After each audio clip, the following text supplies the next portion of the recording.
Assalamualaikum warahmatullahi wabarakatuh. Perkenalkan, nama saya Jaki Ajmi, mahasiswa Teknik Industri Universitas Buana Perjuangan Karawang. Di sini saya membuat video proses pembuatan roller, yang dimana ini adalah tugas mata kuliah manufaktur, proses manufaktur yang diampu oleh Bapak Insinyur Fatur Rahman SPDMT. Di sini saya akan membuat video proses pembuatan roller yang dimana adalah sebagai berikut. Pertama-tama ada penjelasan tentang roller. Roller adalah komponen silindris yang berfungsi untuk mentransfer gerakan atau menopang beban sambil berputar. Biasanya dibuat dari logam seperti baja, aluminium, stainless steel. Nah, kadang juga dilapisi karet atau poliuretane untuk pada aplikasi tertentu. Selanjutnya, nah di sini ada apa itu proses machining roller dan kegunaannya. Di sini ada definisinya. Definisinya sendiri adalah proses pembentukan roller menggunakan mesin presisi tinggi. Ini menghasilkan komponen silindris yang sangat akurat. Fungsi utamanya adalah mentransfer gerakan, menekan material, dan mendukung operasi industri. Penting dalam banyak sistem mesin. Untuk contoh sektor aplikasinya digunakan sangat luas. Contohnya di berbagai manufaktur seperti percetakan, tekstil, dan pengolahan kertas. Nah, ini juga sangat penting atau sangat vital untuk produksi massal karena roller adalah komponen penting dalam sistem mesin. Selanjutnya, di sini ada bahan baku yang umum digunakan untuk pembuatan roller. Yang pertama ada baja paduan, yang dimana baja paduan adalah fungsinya sebagai berikut, seperti kekuatan dan kekerasan tinggi, tahan aus dan korosi, dan yang ketiga adalah umum untuk roller yang tugasnya berat. Yang kedua adalah stainless steel, yang dimana stainless steel sendiri berfungsi untuk tahan korosi, cocok untuk lingkungan yang basah, dan cocok juga pada aplikasi di industri makanan. Nah, ya, bahan yang ketiga adalah aluminium. Aluminium itu bahannya ringan dan konduktivitasnya pada panas itu sangat baik, digunakan untuk kecepatan yang tinggi, ideal untuk roller ringan. Nah, bahan yang keempat adalah plastik rekayasa, yang dimana fungsinya adalah mengurangi gesekan dan kebisingan, tahan bahan kimia tertentu, dan juga digunakan untuk pilihan untuk aplikasi khusus. Selanjutnya,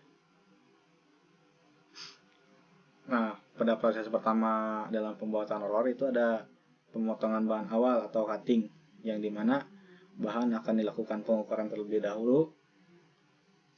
Nah, bahan baku diukur secara presisi, jadi ukuran disesuaikan spesifikasi akhir roller. Yang kedua ada pemotongan. Setelah dilakukan pengukuran, bahan akan dilakukan pemotongan. Jadi bahan dipotong menggunakan gergaji bensau atau plasma. Nah, ini akan menghasilkan potongan yang masih kasar. Setelah dilakukan pemotongan, setiap potongan itu harus diperiksa ukurannya untuk memastikan dimensi awal harus sesuai dengan standar yang sudah ditetapkan. Selanjutnya, ada tahap kedua, yaitu proses pembubutan atau turning. Nah, pertama-tama ada pemasangan. Jadi bahan yang sudah dipotong tadi akan dilakukan pembubutan, jadi dipasang dulu pada mesin bubut. Nah, setelah dipasang, mesin akan beroperasi dengan kecepatan yang tinggi. Setelah dipasang, dilakukan pembentukan. Jadi pembentukan awal itu seperti membentuk diameter luar roller. Selanjutnya adalah membuat permukaan rata dan juga silindris. Boleh juga dilakukan patching, rata ujung, grooving, dan chamfering.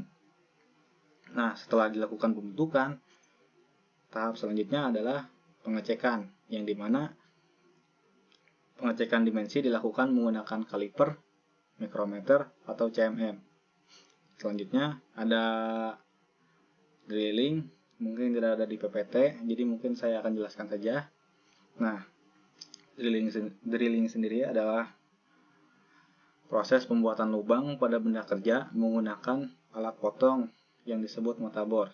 Nah, jadi pada roller itu kan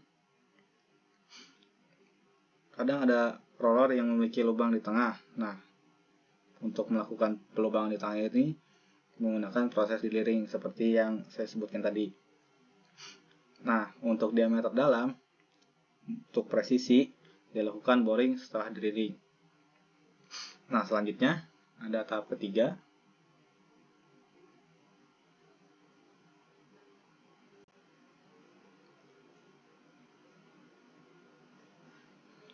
Nah, tahap ketiga adalah proses penggilingan atau grinding. Grinding itu untuk mendapatkan permukaan yang halus dan presisi tinggi perlu dilakukan cylindrical grinding. Nah, untuk mendapatkan akurasi tinggi juga menggunakan mesin gerinda presisi untuk dapat mencapai toleransi dimensi yang sangat ketat. Kedua, grinding juga untuk mendapatkan permukaan halus. Jadi, menghasilkan permukaan roller yang halus ini penting untuk kinerja optimal. Yang ketiga ada kontrol suhu. Jadi, suhu dijaga agar tidak terjadi deformasi. Pendingin digunakan secara aktif. Nah, kenapa proses grinding ini penting? Jadi, proses grinding ini penting terutama untuk roller yang digunakan dalam sistem presisi tinggi seperti mesin printing atau conveyor otomatis. Selanjutnya, tahap keempat adalah proses pelapisan atau coating untuk ketahanan. Yang pertama ada peningkatan ketahanan. Jadi, roller dilapisi untuk peningkatan ketahanan. Jadi lapisan menambah ketahanan aus dan korosi dan juga memperpanjang umur pakai. Yang kedua ada jenis lapisan. Nah, lapisan ini bisa dilakukan menggunakan krom, nikel, keramik, atau poliuretan. Jadi bahan-bahannya dipilih sesuai dengan aplikasi tertentu atau spesifikasi tertentu. Nah, yang ketiga ada metode aplikasi. Dilakukan dengan plating, thermal spray, atau PPD atau CPD, proses sangat terkontrol. Selanjutnya, nah di sini ada tahap kelima, inspeksi kualitas dan pengukuran. Nah, yang pertama adalah dimensi. Jadi untuk pengukuran dimensi itu menggunakan mikrometer dan kaliper digital untuk memastikan ukuran tepat sesuai spesifikasi. Nah, setelah dilakukan pengecekan ukuran atau dimensi, kita juga lakukan pengecekan kekerasan permukaan. Nah, ini dilakukan menggunakan profilometer optik, memastikan kehalusan permukaan yang diperlukan. Nah, setelah dilakukan kekasaran permukaan, dilakukan juga uji keseimbangan, yang dimana uji keseimbangan ini digunakan dengan mesin balancing dinamis. Gunanya untuk memastikan tidak ada getaran saat beroperasi pada sistem mesin. Selanjutnya, tahap ke-6 adalah pembersihan dan pengemasan. Nah, jadi setelah dilakukan proses-proses sebelumnya, dilakukan juga pembersihan dari oli dan serpihan logam. Setelah dilakukan pembersihan, roller juga dilapisi oleh pelindung korosi. Setelah itu dikemas menggunakan plastik atau kertas anti karat. Setelah dikemas, jadi produk siap dikirim kepada pelanggan atau dirakit ke dalam sistem mesin. Selanjutnya, nah di sini ada contoh aplikasi roller proses machining. Yang pertama ada dari industri percetakan. Nah, di sini ada roller tinta dan penekanan kertas. Jadi roller ini berfungsi untuk sebagai apa sih namanya, distribusi tinta pada plat cetak itu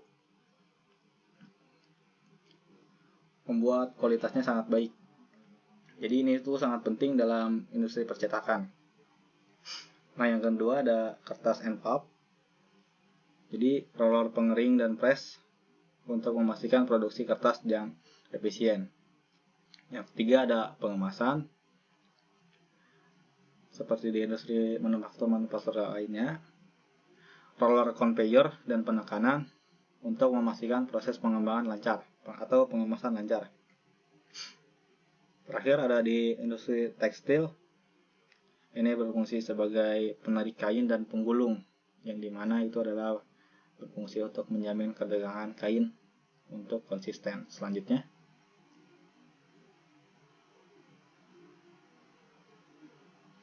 nah kesimpulannya, proses pembuatan roller ini ada 6 tahap utama seperti cutting, turning, grinding, coating, inspeksi, dan juga pengemasan.